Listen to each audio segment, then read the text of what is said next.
Hi, my name is Rahul. ഞാൻ എടുക്കുന്നത് English സബ്ജക്റ്റാണ്. അപ്പോൾ ആദ്യമായിട്ട് നമ്മളിന്ന് ഡിസ്കസ് ചെയ്യാൻ പോകുന്നത് നിങ്ങളുടെ ഇംഗ്ലീഷ് ടെക്സ്റ്റ് ബുക്കിലെ ആദ്യത്തെ യൂണിറ്റ് ആയിട്ടുള്ള ഗ്ലിംസസ് ഓഫ് ഗ്രീൻ എന്ന യൂണിറ്റിലെ ഒരു ചാപ്റ്ററാണ്. ഈ യൂണിറ്റിൻ്റെ പേര് കേൾക്കുമ്പോൾ തന്നെ നിങ്ങൾക്ക് മനസ്സിലാവും ഈ യൂണിറ്റിൽ നമ്മൾ എന്തുമായി ബന്ധപ്പെട്ട കാര്യങ്ങളെയാണ് ഡിസ്കസ് ചെയ്യുന്നതെന്ന്. ഗ്ലിംസസ് ഓഫ് ഗ്രീൻ, ഗ്രീൻ അഥവാ ഗ്രീനറി, പച്ചപ്പ്, അതായത് പ്രകൃതിയുമായി ബന്ധപ്പെട്ടുള്ള ഒരു യൂണിറ്റാണ് ഈ ഒന്നാമത്തെ യൂണിറ്റ്. അതിൽ തന്നെ ഇന്ന് നമ്മൾ ഡിസ്കസ് ചെയ്യുന്നത് ആദ്യത്തെ സ്റ്റോറി ആയിട്ടുള്ള adventures in a banyan tree എന്നൊരു ഷോർട്ട് സ്റ്റോറിയാണ്. പ്രധാനമായും 2 ഷോർട്ട് സ്റ്റോറിയും ഒരു പോയവുമാണ് നിങ്ങൾക്ക് ഈ യൂണിറ്റിലുള്ളത്, അതായത് 3 ചാപ്റ്റേഴ്സ്. അതിൽ ഇന്ന് ഡിസ്കസ് ചെയ്യുന്നത് ആദ്യത്തെ ചാപ്റ്റർ ആയിട്ടുള്ള adventures in a banyan tree. ഒരു ചാപ്റ്റർ നമ്മൾ പഠിക്കുന്ന സമയത്ത് അതിനോടൊപ്പം തന്നെ നമ്മൾ പഠിക്കേണ്ട ഒരു കാര്യവും കൂടിയുണ്ട്. അതെന്താണെന്ന് വെച്ചാൽ അത് എഴുതിയ റൈറ്റർ ആരാണ്. ഈ adventures in a banyan tree എന്ന ചാപ്റ്റർ എഴുതിയിരിക്കുന്നത് ഫേമസ് റൈറ്റർ ആയിട്ടുള്ള റസ്കിൻ ബോണ്ട് ആണ്. Adventures in a banyan tree written by the famous writer Ruskin Bond. Okay, അപ്പോൾ നമുക്ക് എന്ത് ചെയ്യാം, നേരെ ചാപ്റ്ററിലോട്ട് പോകാം. അതിനു മുന്നേ ചില കാര്യങ്ങൾ ഞാൻ നിങ്ങളോട് പറയാം. അതായത് ഈ യൂണിറ്റിലെ പ്രധാനപ്പെട്ട കഥാപാത്രം ഒരു ബോയാണ്. അവൻ്റെ പേഴ്സ്പെക്റ്റീവിൽ അഥവാ അവൻ്റെ കാഴ്ചപ്പാടിലാണ് ഈ കഥ നമ്മളോട് പറയുന്നത്. ഓക്കെ, ഒന്നുകൂടി പറയാം. ചാപ്റ്ററിൻ്റെ പേര് adventures in a banyan tree written by the famous writer Ruskin Bond. Main character ആരാണ്? A boy. ഓക്കെ, അപ്പോൾ നമുക്ക് നേരെ ചാപ്റ്ററിലോട്ട് ചെല്ലാം.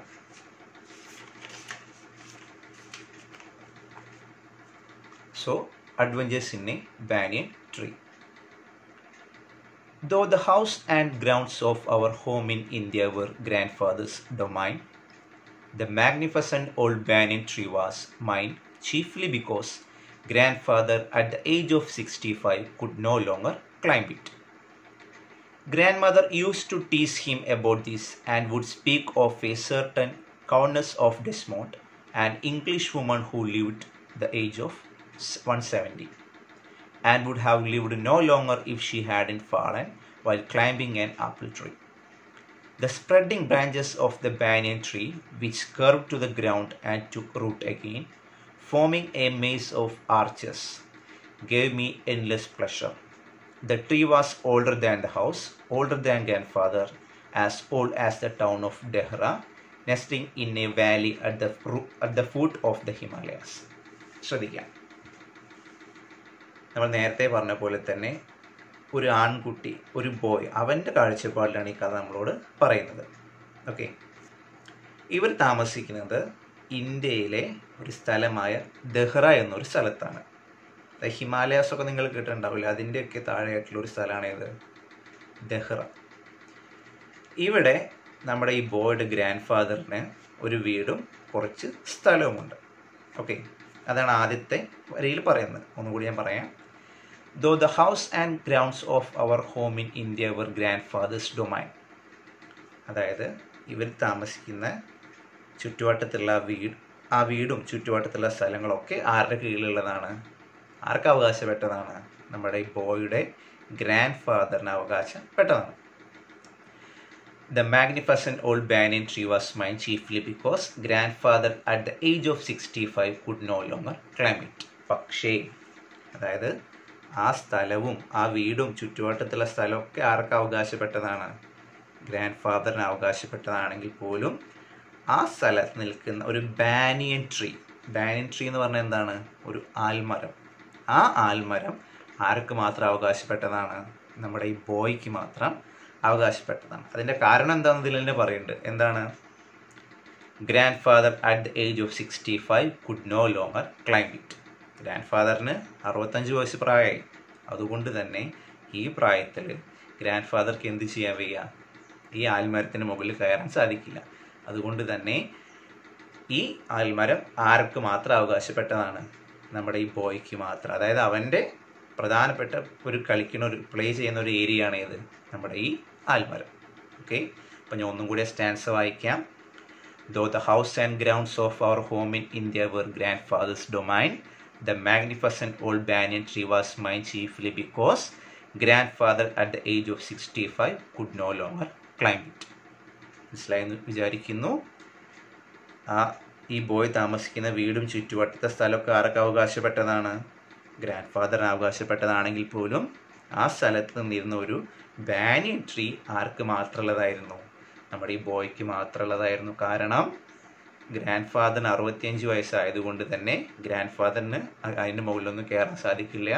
അപ്പോൾ ആ ആൽമരം ആരുടെ കീഴിലായിരുന്നു? നമ്മുടെ ഈ ബോയുടെ കീഴിലായിരുന്നു. Now grandmother used to tease him about this and would speak of a certain Countess of Desmond, an English woman who lived at the age of 170 and would have lived longer if she hadn't fallen while climbing an apple tree. Okay, അപ്പോൾ ഇതുകൊണ്ടൊക്കെ തന്നെ ഈ കാര്യം പറഞ്ഞിട്ട് ഒരാൾ നമ്മുടെ grand ഫാദറെ ടീസ് ചെയ്യുക means കളിയാക്കുക. Okay, ആരാണ് കളിയാക്കുന്നത്? Grand ഫാദറിൻ്റെ wife അഥവാ ഈ ബോയുടെ ഗ്രാൻഡ് മദർ. ഈ ഗ്രാൻഡ് മദർ പഴയ ഒരു കഥ പറഞ്ഞിട്ടാണ് ആരെ കളിയാക്കാറ്? നമ്മുടെ ഗ്രാൻഡ് ഫാദറിനെ കളിയാക്കാറ്. കഥയുടെ പേര് പറയുന്നുണ്ട് ഇതിൽ, Countess of Desmond, an English woman who lived to the age of 170. ഒരു ഇംഗ്ലീഷ് സ്ത്രീയെ പറ്റിയാണ്. എത്ര വയസ്സ് വരെ ജീവിച്ചു? 117 വയസ്സ് വരെ ജീവിച്ചു. Okay, and would have lived longer if she had in fallen while climbing an apple tree. പക്ഷേ ഈ 117-ാമത്തെ വയസ്സിൽ ഈ സ്ത്രീ എന്ത് ചെയ്യാണ്? ഒരു ആപ്പിൾ മരത്തിൻ്റെ മുകളിൽ എന്ത് ചെയ്തു? വലിഞ്ഞു കയറി അതിൻ്റെ മുകളിൽ നിന്ന് വീണ് മരണപ്പെട്ടു. അപ്പോൾ ഈ കഥ പറഞ്ഞ് മുത്തശ്ശൻ ആര് കളിയാക്കാറുണ്ട്? മുത്തശ്ശി. എന്താണ് ആ സ്ത്രീയുടെ കഥ നിങ്ങൾക്ക് അറിയുണ്ടാവും അല്ലേ? അപ്പോൾ നിങ്ങൾ എന്ത് ചെയ്യണ്ട, ഈ പ്രായമായ സമയത്ത് എന്ത് ചെയ്യാൻ നിൽക്കണ്ട, ഇതിന് മുകളിൽ പോയിട്ട് കയറാൻ നിൽക്കണ്ട എന്ന് പറഞ്ഞിട്ട് മുത്തശ്ശൻ എന്ത് ചെയ്യാറുണ്ട്? ടീസ് ചെയ്യുക means കളിയാക്കാറുണ്ട്. The spreading branches of the banyan tree which curved to the ground and took root again, forming a maze of arches, gave me endless pleasure. Okay, നിങ്ങളെല്ലാവരും ആൽമരം കണ്ടിട്ടുണ്ടാവും അല്ലേ? ആൽമരത്തിൻ്റെ റൂട്ട് അഥവാ അതിൻ്റെ വേരിനൊരു പ്രത്യേകത ഉണ്ട്. നിങ്ങൾ ആ ചുറ്റുവട്ടത്ത് നോക്കി ആൽമരത്തിൻ്റെ ചുറ്റുവട്ടത്ത് എന്ത് ഉണ്ടാവും? അതിൻ്റെ റൂട്ട് വേരുകൾ എന്ത് ചെയ്തിട്ടുണ്ടാവും? താഴത്തേക്ക് ഇങ്ങനെ വന്നിട്ടുണ്ടാവും. അപ്പോൾ ഇവ നമ്മളോട് പറയണം, എന്താ പറയുന്നത്? The spreading branches of the banyan tree. ഈ banyan ട്രീയുടെ branches means ചില്ലകൾ, which curved to the ground and took root again. ആ ചില്ലകളൊക്കെ എന്ത് ചെയ്തിട്ടുണ്ട്? ഭൂമിയിലോട്ട് വളഞ്ഞു നിന്നിട്ട് അതിൽ നിന്നൊക്കെ ഭൂമിയിലേക്ക് എന്ത് വരുന്നുണ്ട്? റൂട്ട് എന്ന് പറഞ്ഞാൽ വേരുകൾ. Forming a maze of arches gave me endless pleasure. ഇതൊക്കെ എന്തിനെ പോലെയാണ്? ഒരു ആർച്ച്, കവാടങ്ങളെ പോലെയാണ്. അതായത് ഈ റൂട്ടൊക്കെ ഇങ്ങനെ ഭൂമിയിലോട്ട് വന്നിട്ട് അവിടെ ഓരോ കവാടങ്ങൾ, ഓരോ മെയ്സ് പോലെയാണ് ആർക്ക് തോന്നുന്നത്? നമ്മുടെ ബോയ്ക്ക് തോന്നുന്നത്. അപ്പോൾ അവൻ എന്ത് ചെയ്യാം? ഈ പറയുന്ന റൂട്ടിലൂടെയൊക്കെ അവൻ എന്ത് ചെയ്യാം? വേരിൻ്റെ മുകളിലൊക്കെ അവൻ കയറി മറിഞ്ഞ് നടക്കുന്നുണ്ടാവും. കാരണം അവൻ ചെറിയ പയ്യനാണ് അല്ലേ? The tree was older than the house. എന്നിട്ട് അവൻ നമ്മളോട് പറയണെന്ത്? ഈ tree older than the house, അവരവിടെ നിൽക്കുന്ന വീടിനേക്കാൾ പ്രായമുണ്ട്. ഓൾഡർ ദാൻ ഗ്രാൻഡ് ഫാദർ, ഈ മുത്തശ്ശനേക്കാൾ പ്രായമുണ്ട്. As old as the town of Dehra, അവരിപ്പോൾ താമസിക്കുന്നത് ഡെഹ്റ എന്ന് പറഞ്ഞൊരു ടൗണിലാണ്. ആ ടൗണിലേക്കാൾ പ്രായമുണ്ട് ആർക്ക്? ഈ പറയുന്ന ആൽമരത്തിൽ. Nestling in a valley at the foot of the Himalayas. ഇപ്പോൾ ഇവർ നിൽക്കുന്നത് ദെഹ്റ എന്നൊരു സ്ഥലത്താണ്. ഈ ദെഹ്റ എന്ന സ്ഥലം ഹിമാലയൻ പർവ്വതനിരയുടെ താഴത്തെ ഒരു സ്ഥലമാണ്. ഓക്കെ, അപ്പോൾ നിങ്ങൾക്ക് ഈ ഫസ്റ്റ് പാരഗ്രാഫ് മനസ്സിലായെന്ന് വിചാരിക്കുന്നു. ഒന്നും കൂടി ഞാൻ ചുരുക്കി പറയാം. ഈ ചാപ്റ്ററിൽ പറയുന്ന, ഈ ഫസ്റ്റ് സയൻസിൽ പറയുന്നത് എന്താണ്? ഇവർ താമസിക്കുന്ന വീടും ചുറ്റുപാടും ആർക്ക് അവകാശപ്പെട്ടതാണ്? ഗ്രാൻഡ് ഫാദറിന് അവകാശപ്പെട്ടതാണെങ്കിൽ പോലും അവിടെ നിൽക്കുന്ന ഒരു കാര്യം മാത്രം ആർക്ക് അവകാശപ്പെട്ടതാണ്? Belongs to the boy. എന്താണത്? The old banyan tree. കാരണം 65 വയസ്സായ മുത്തശ്ശന് എന്ത് ചെയ്യാൻ വയ്യ? ഈ മരത്തിന് മുകളിൽ കയറാൻ സാധിക്കില്ല. അതുകൊണ്ട് തന്നെ ഈ ബോയുടെ പ്രധാനപ്പെട്ട കളിക്കാൻ ഉപയോഗിക്കുന്ന സ്ഥലമാണ് ഇത്, ഈ പറയുന്ന ബാനിയൻ ട്രീ. പിന്നെ ഒരാൾ ആരെ കളിയാക്കാറുണ്ട്? മുത്തശ്ശനെ കളിയാക്കാറുണ്ട്. ആരാണ് കളിയാക്കാറ്? Grand mother. എന്ത് പറഞ്ഞിട്ട് കളിയാക്കും? ഒരു ഇംഗ്ലീഷ് ലേഡിയുടെ കഥ പറഞ്ഞിട്ട്. എന്താണ് ആ കഥ? 117 വയസ്സായ ഇംഗ്ലീഷ് ലേഡി എന്ത് ചെയ്തു? ഒരു ആപ്പിൾ ട്രീയുടെ മുകളിൽ കയറി, അവരതിൻ്റെ മുകളിൽ നിന്ന് വീണ് മരണപ്പെട്ടു. അപ്പോൾ മുത്തശ്ശിയോട് എന്ത് പറയും? നിങ്ങൾ വയസ്സാം കാലത്ത് എന്ത് ചെയ്യണ്ട? ഇതിൻ്റെ മുകളിലോട്ട് കയറേണ്ട. ഓക്കെ. പിന്നെ പറയുന്നത് ഈ ബാനിയൻ ട്രീയുടെ റൂട്ടുകൾ, അതായത് വേരുകൾ എന്ത് ചെയ്തിട്ടുണ്ട്, താഴത്തേക്ക് തൂങ്ങി നിൽക്കുന്നത് കൊണ്ട് തന്നെ ഈ കുട്ടിക്ക് എന്ത് ചെയ്യാം, അതിലൂടെയൊക്കെ കളിച്ച് നടക്കാം. പിന്നെ പറയുന്നത് ഇവർ താമസിക്കുന്ന സ്ഥലം ഹിമാലയ പർവ്വതനിരയുടെ താഴെയുള്ള ഡെഹ്റ എന്നൊരു സ്ഥലത്താണ്. ഫസ്റ്റ് സ്റ്റാൻസ് മനസ്സിലായെന്ന് വിചാരിക്കുന്നു. Now we are moving on to our second stanza. My first friend and familiar was a small grey squirrel. അങ്ങനെ ഇവൻ്റെ പ്രധാനപ്പെട്ട കളിക്കാൻ ഉപയോഗിക്കുന്ന സ്ഥലം നമുക്ക് മനസ്സിലായി. എന്താണ്? ഈ ആൽമരമാണ്. ഈ ആൽമരത്തിൻ്റെ മുകളിൽ വെച്ചിട്ട് ഇവനൊരു ഫ്രണ്ടിന് ലഭിച്ചു, ഒരു സുഹൃത്തിന്. ആരാണ് സുഹൃത്ത്? My first friend and familiar was a small grey squirrel. ഒരു സ്ക്യുറൽ എന്ന് പറഞ്ഞാൽ ഒരു അണ്ണാനായിരുന്നു. ആരുടെ ഫ്രണ്ട്? ഈ ബോയുടെ ഫ്രണ്ട്. ഈ ബോയ്ക്ക് ഈ അണ്ണാൻ എവിടുന്ന് ഫ്രണ്ടായി കിട്ടിയത്? ആ ബാനിയൻ ട്രീയുടെ മുകളിൽ നിന്ന്. Arching his back and sniffing into the air, he seemed at first to resent my invasion of his privacy. ആദ്യ സമയത്തൊന്നും, അതായത് ഇവന് ആൽമരത്തിന് മുകളിൽ കയറിയ സമയത്തൊന്നും ഈ സ്ക്യുറലിന് ആരും ഇഷ്ടമായിരുന്നില്ല, നമ്മുടെ ഈ ബോയ് ഇഷ്ടമായിരുന്നില്ല. അവൻ എന്താ ചെയ്യാറ്? നമ്മുടെ സ്ക്യുറൽ ആർച്ചിങ് ഹിസ് ബാക്ക് എന്ന് പറഞ്ഞാൽ അങ്ങനെ കുരിഞ്ഞിരിക്കുക. നിങ്ങൾ കണ്ടിട്ടുണ്ടാവും, ഈ അണ്ണായിരിക്കേണ്ട രീതി കണ്ടിട്ടുണ്ടാവും, അങ്ങനെ കുരിഞ്ഞിട്ടാണ്ടിരിക്കുക. Arching in his back and sniffing in to the air. Sniffing means smell ചെയ്യുക. In to the air. He seemed at first to resent my invasion of his privacy. അതായത് ഒരു ഇൻവേഷൻ, അതായത് ഈ സ്ക്യുറൽ ജീവിക്കുന്നതാണ് ഇവിടെ ഈ ആൽമരത്തിൻ്റെ മുകളിൽ, അല്ലേ? അപ്പോൾ അവൻ്റെ പ്രൈവസിയിലോട്ടൊരു ഇൻവേഷൻ മീൻസ് കടന്നു കയറ്റമാണ് ആര് ചെയ്തത്? നമ്മുടെ ഈ ബോയ് ചെയ്തത്. ഇതൊന്നും ആദ്യം ആർക്കും ഇഷ്ടമായിരുന്നില്ല, ഈ സ്ക്യുറലിന് ഇഷ്ടമായിരുന്നില്ല. അതായത് തൻ്റെ ആവാസ വ്യവസ്ഥയിലോട്ട് ആര് വന്ന് ചേരാണ്? ഈ ബോയ്. അപ്പോൾ നമ്മുടെ പ്രൈവസിയിലോട്ട് വേറെ ആൾ വന്നാൽ നമുക്ക് ആദ്യം അത് ഇഷ്ടമാവില്ല. അതേപോലെ തന്നെ ഈ സ്ക്യുറലിനും എന്തും ഇഷ്ടമായില്ല, തൻ്റെ പ്രൈവസിയിലോട്ട് ഈ ബോയ് വന്നത് ആദ്യം ഒന്നും എന്ത് ചെയ്തില്ല, ഇഷ്ടമായില്ല. പക്ഷേ മാറിയത് എങ്ങനെ മാറി? But when he found that I did not harm myself with a cattle pot or air gun, he became friendlier. പക്ഷേ സ്ക്യുറലിന് എന്ത് മനസ്സിലായി? ഈ ബോയ് തന്നെ ഹാം എന്ന് പറഞ്ഞാൽ വേദനിപ്പിക്കാനോ ഉപദ്രവിക്കാനോ ഒന്നും വന്നല്ല. എന്തൊക്കെ വെച്ചിട്ട്? കാറ്റൽ പോട്ട് എന്ന് പറഞ്ഞാൽ ചവണ എന്ന് പറഞ്ഞാൽ അറിയണ്ടാവും നിങ്ങൾക്ക്. ആ കല്ല് വെച്ച് നമ്മളിങ്ങനെ ഉപയോഗിക്കുന്ന ഒരു device അറിയണ്ടാവും, ചവണ.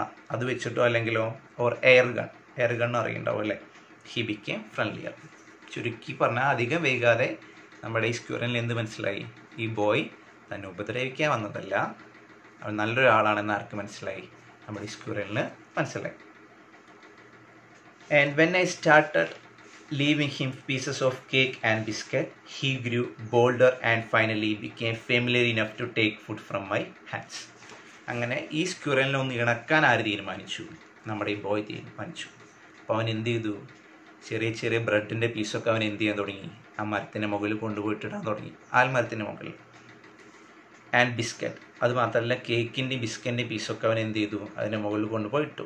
He grew bolder and finally became familiar enough to take food from my hands. അങ്ങനെ അധികം വൈകാതെ ഇണങ്ങി അവൻ നമ്മുടെ ബോയ് കയ്യിൽ ഫുഡ് വെച്ചാൽ പോലും ആര് വന്ന് കഴിക്കും?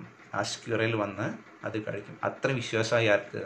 ആ സ്ക്യുറലിന്, നമ്മുടെ ബോയിന്. Before long he was delving into my pocket and helping himself to whatever he could find. അങ്ങനെ അധികം വൈകാതെ നമ്മുടെ ഈ സ്ക്യുറൽ എന്ത് ചെയ്യുന്നറിയാം? Before long he was delving into my pocket. അതായത് ഈ ബോയുടെ പോക്കറ്റിലോട്ട് വരാൻ തുടങ്ങിയാര്? നമ്മുടെ അണ്ണാൻ. എന്ത് വിചാരിച്ചിട്ട്? ആ പോക്കറ്റിൽ അവൻ എന്ത് ഒളിപ്പിച്ച് വെച്ചിട്ടുണ്ടാവും? ഭക്ഷണമൊക്കെ ഒളിപ്പിച്ച് വെച്ചിട്ടുണ്ടാവും വിചാരിച്ചിട്ട് മുന്നേ പരിചയം പോലും നടിക്കാത്ത അണ്ണാൻ ഒന്ന് ഫെമിലിയർ ആയി കഴിഞ്ഞപ്പോൾ ഇവൻ്റെ പോക്കറ്റിൽ വന്നിട്ട് എന്തെടുക്കാൻ തുടങ്ങി? ഭക്ഷണം എടുത്തുകൊണ്ട് പോകാൻ തുടങ്ങി. അതായത് അത്രയും രണ്ടാൾ തമ്മിൽ അത്രയും ഒരു കണക്ഷൻ വന്നു അവിടെ.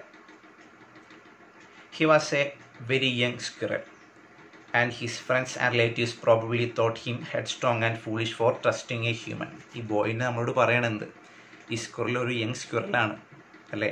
അപ്പോൾ ഈ സ്ക്വിറലിൻ്റെ റിലേറ്റീവ്സ്, ബന്ധുക്കളൊക്കെ എന്ത് വിചാരിക്കുന്നുണ്ടാവും? നീയല്ലാതെ ഈ ഹ്യൂമൻ ബീങ്ങിനൊക്കെ പോയിട്ട് വിശ്വസിക്കുകയോ, നീ എന്തൊരു ഫൂളിഷ്, എന്തൊരു വിഡ്ഢിയാടാന്ന് ആര് വിചാരിക്കുന്നുണ്ടാവും?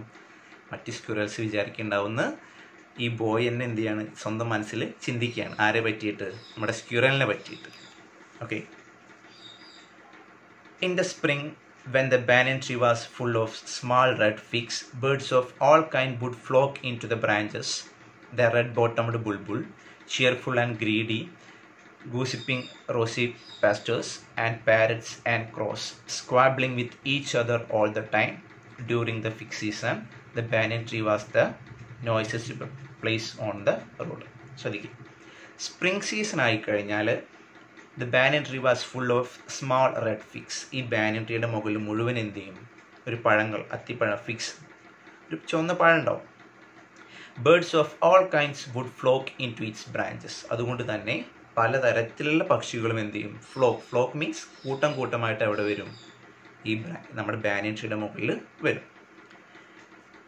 The red-bottomed bulbul, cheerful and greedy goosing rose pastors, and parrots and crows. പാരറ്റും തത്തകളും ക്രോസും പല പല ബേർഡുകൾ എന്ത് ചെയ്യും? കൂട്ടം കൂട്ടമായി വന്നിട്ട് എന്ത് ചെയ്യാറുണ്ട്? ഈ ബാനിയൻ ട്രീയുടെ മുകളിൽ വന്നിട്ട് ഈ പഴം കഴിക്കാറുണ്ട്.